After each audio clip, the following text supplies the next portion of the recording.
We're being joined by Lee Westwood. Lee, how are you? Welcome to the show. Very good, thanks. And you all right? Yes, I'm doing very, very well. I have to ask you, are you still on vacation? You still on holiday, or are you back at it?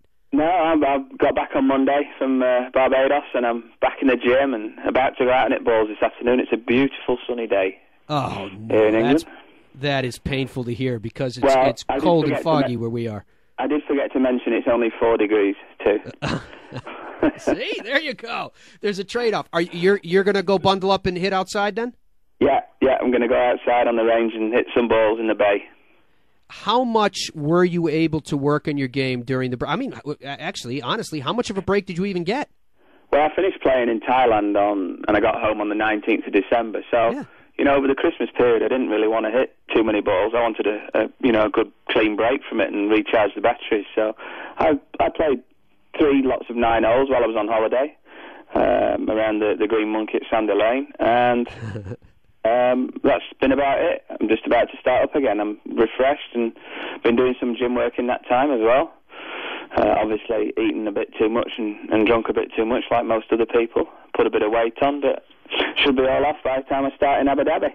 Did you see the tweet that Gary Williams was shooting between you and I this morning, and he said, "Is the boy under 21 stone?" I thought that was a little offensive. I didn't think he was talking about me. I thought he was talking about somebody else. Yeah, that would be me. Thanks a lot, Lee. I saw the bit where he lost at table tennis. Yeah. Ian Poulter beat him because he didn't have his sand paddle or something. I told listeners what did he say about a bad tradesman blaming his equipment? There you go. Exactly. I told him that the hopes of his country rest upon his sand paddle as a result. No pressure then. Apparently, Ian used it as a moment to promote the Ryder Cup. Did he? Yeah. That's Poulter all over. It is Poulter. One of the things that's fun, Lee, is following you on Twitter and seeing the banter that you have with the guys. I mean, all over the world, really. It's not just Darren Clark and Ian Poulter, but you're going back and forth with everybody. Are you enjoying that social medium and the ability to kind of connect with everyone? Yeah, I think that's the good fun thing about it. I mean, we're like that when we're together, in sort of normal life, so to speak. And, we just carry on Twitter. It's like texting each other and winding each other up for us, I guess. And everybody else gets to look in on it and see what we come up with. There's no doubt about that. In terms of looking in on it, it is at times almost like listening to a conversation, like you said, that you guys are having. When you talk about, though, you use the word a normal life. Yeah. Not that anything's normal about my life. Yeah, I was just going to say, what's normal life to you? Well, normal life, I've been playing, this is my 19th season on tour, so this is the only real life that I'm sort of used to. But I guess when I'm away from golf, normal life will be coming home and seeing the kids more, my wife, and picking them up from school and taking them to the cinema to do things, and being a taxi service for them, cab service, and going and watching a few horse races, some of my horses running, and just getting away from golf, really. Yeah, you have investment in horses, right? Yeah, I've got shares in about 20 now. So they all of us, you go from one, and then all of a sudden you wake up one morning and there's 20 there, all eating while you're asleep. It works out that way. Yeah. You had a quote. I wanted to read this to you. "Golf is a very ruthless and selfish sport." End quote.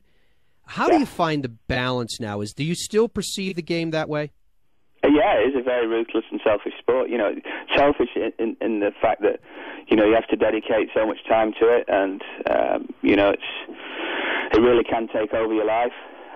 You try not to let it, you try and separate yourself. There's Lee Westwood, the golfer, and then Lee Westwood with the family that, obviously you can't be selfish in that aspect, but also, onto the ruthless side, you have to be ruthless on the golf course. It's you against everybody else. You're not in a team. You can't hide away. The way you play is determines the end result. There's nobody else to fall back on. It's just, I guess, you and your caddy. Swing coach Pete Cowan has described you as a person that is motivated from within.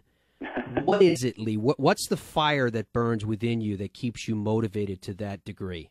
I guess anybody that's got desire is motivated from within. That's the only place you can really motivate yourself from. You either want it or you don't. What was your question? What drives me to carry on? The want to improve, I think. I want to, when I sit back and I've finished, I want to know that I've tried my hardest, which I try and do all the time, and exhausted every avenue to become a better player. Do you get together with a quote-unquote team? Is there a Lee Westwood team that you bring everybody together, almost like a board meeting, and you say, where are we going to go from here and what are we going to work on, and kind of set an agenda, or is that just you as the CEO? Well, I sort of run it. I am the CEO. If I don't like something, then I won't do it, because it's me. I'm the engine at the end of the day. But yeah, at the end of last year, actually before the Nedbank that I won, we sat down. I had 3 weeks off, and I sat down with Chubby, my dad, my wife, Pete Cowan, Steve McGregor, my trainer, and Billy came down, my caddy. So we all had an input, and I sort of sat at the head of the table and chaired it, and we came up with a plan for the last couple of weeks of the year and going forward on how to improve, and where to try and change things to mix it up a little bit. And it worked a bit quicker than any of us imagined. I started training a little bit harder in the gym, and all of a sudden I win 2 out of my next 3 events. So hopefully we can keep that to that plan and pick up this year where I left off last year. And where you left off, that momentum, when you look back on 2011 as it relates to 2012, are you happy with what you accomplished in 2011? Yeah, fairly happy. I mean, you can't be disappointed with a year where you have 4 wins. The 2 wins at the end of the year, I was more happy with some of the scores I shot rather than the wins themselves. I shot 62 round Sun City, which was a course record, and the way I played was, Billy said it was as good as he's ever seen. And then 2 weeks later, I shoot 60, 64 the first 2 rounds in Thailand, and 20 under, and have an 11-shot lead after 2 rounds. And 60 was the best round I've ever played, I think, and back that up with another great round. That's it's obviously you try and look for improvements all the time, and they were big improvements. You are tied for 9th all-time with wins in the European Tour. You have a couple on the PGA Tour. When you look forward to 2012 with all that you have already accomplished, what do you look forward to most? What are you most excited about in the 2012 golf season? I'm excited about the major championships, and I'm excited about coming over and playing, a bit more in the States. I think, 2 wins is probably not enough when you look at my career as a whole.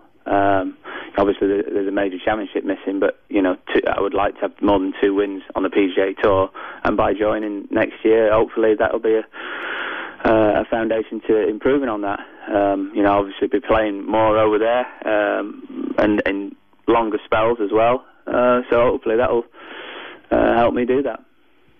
Obviously, Augusta National for the Masters, but how do you feel about the venues for the majors in 2012? I haven't played Kiwa Island, but I've seen it on TV in the Ryder Cup, nearly 20 years ago now. I should imagine it's changed, but I believe it can get breezy there, and it's a type of sort of linksy golf course. So I'll be looking forward to that. The Open at Lytham's one of my favourite links courses. I played that a lot as an amateur and a couple of times in the Open. And Olympic, it was a little bit funky, I guess. The last time we played it in '98, it was difficult to hold the fairways. I think everybody remembers, the balls running up to the hole and then back on 18. But, the way they set it up now, they don't seem to make those kind of mistakes anymore. And, even though all that went on that week, I think, finished 7th. So it was a golf course that must have suited me somewhat. And, I'll be looking forward to that as well. All my best US Open results have come on the West Coast, on those greens at Torrey Pines and Pebble. I'm looking forward to it. We were speaking earlier about professional golfers and approaching the game from a selfish mentality because you have to be insular in your approach.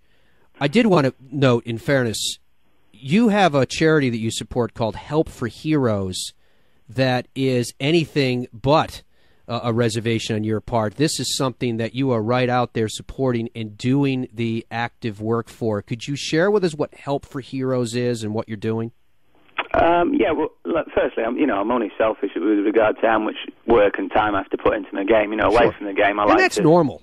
Yeah, I think anybody that wants to excel in golf has to be like that. but away from the game, I like to, I'm very fortunate to do something that I love doing and make a lot of money. And outside the game, I like to give a little bit of something back. I support a couple of charities. One's the Children's Hospital Sheffield. My daughter was treated there a few years back for a hip condition, and I saw the good work that they did, so I helped them. And another one was the Help for Heroes, who try and look after injured and wounded forces.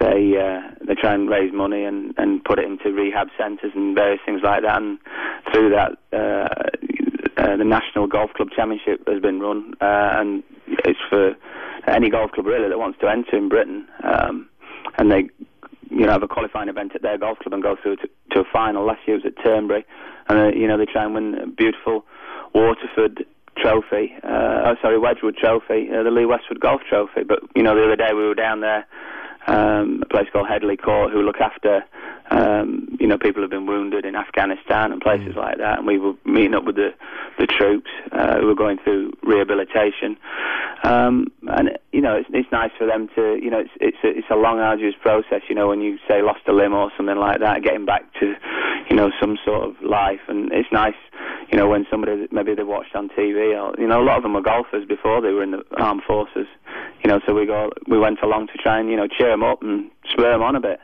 Oh, that's really cool. Try and do something for morale. That is really nice that you. And funnily enough, they were thinking of having a competition with the one that's running the States. I can't remember what it's called now, but they're thinking of having a British team taking on a United States team, which would be very interesting. Oh, that would be interesting. A Ryder Cup of sorts with that. Well, keep us up to date on what's going on with that. I have to ask you about something else before I let you go here this morning. In the United States, they have a show called Dancing with the Stars.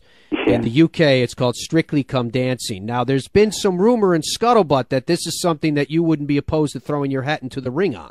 I think when I've retired, I would love to have a crack at that. Yeah. Seriously?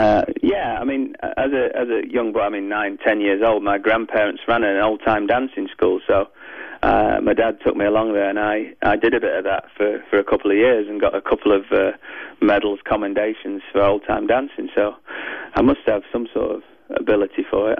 Hopefully, I haven't lost that. But when I hang up the golf clubs, it might be exciting to do. When was the last time you danced? That kind of dancing, or just at all? I don't. You define it. When was the last time Lee Westwood danced? A couple of weeks ago in Barbados, I went to a club. Seriously? It was dark and it was very noisy, so not a lot of people could see. Lee, you're a great guy. Thank you so much for your time this morning. It was great to catch up with you. We really do wish you the very, very best in 2012. It was my pleasure. Anytime. Cheers.